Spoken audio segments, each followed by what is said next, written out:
These are the ones who didn't escape the Russian onslaught.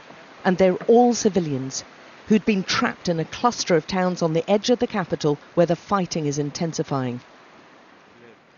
They were bringing out casualties too. He's a pensioner with blood still smeared on his face, now finally in the hands of his saviours. Attacking civilians and non-combatants is a war crime.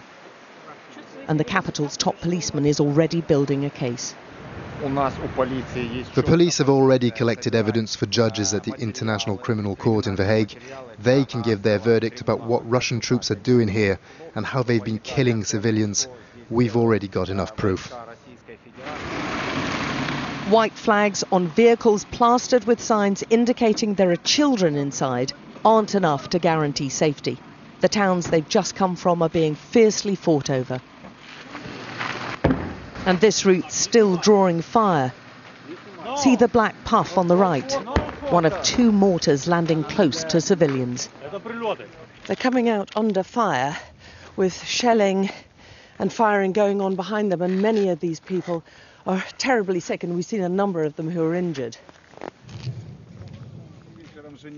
Strangers suddenly become crucial lifelines. Their bravery is the only chance of escape.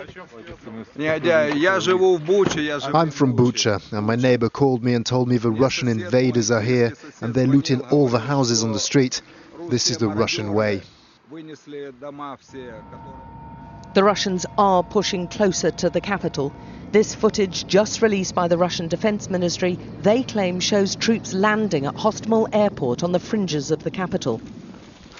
It's impossible to verify when this was actually filmed, but the Russians claim they've been in this area for about 2 weeks. The capital's roads are being heavily blockaded, with defensive positions built down most streets. But the real danger comes from Russian air attacks. Where is it? Oh, it's gone up. Oh, there's a missile going up. There's a missile in the sky. It's behind you. The trail of white smoke shows they missed their target this time, but the Russian jets will be back. So with shaking hands and uncertain steps, the terribly old and terribly frail are pushing through their fear. Somehow putting one step in front of the other, coaxed forward an inch at a time by younger hands and fitter bodies to make this awful journey into yet more uncertainty. They've been through so much already, it's a wonder they've got this far, and they're heading into a capital which could also be bombarded. Those who've escaped know it's just pure fate. Something went through the air and then boom, she tells us. All the windows were broken and the balcony fell down, and the 10th floor above us was just dust. My daughter came and said, "Mama, take your stuff." Until this, I didn't want to leave my town, she says. She was in her home, nowhere near any military targets. "Yes," she replies, "I'm okay, thank you." She cannot believe what's happening. But right now, they have to keep moving. The towns in the north, west and east of the capital are all being attacked, with Kiev seen as the prize for the Russians. So volunteers from all over the world have been drawn to help.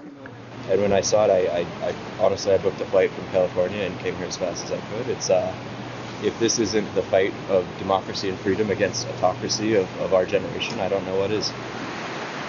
They're battling to hold on to every inch of land. But even if they keep the Russians out of the capital, they know they could be hit from the air. It's very strange to look how the European Union just say, "Oh, we don't want to close the sky." What the sorry, don't be like a we're a small country to fight with Russia, with Belarus. What are you doing? It's not, we protect not only our country, we protect all Europe.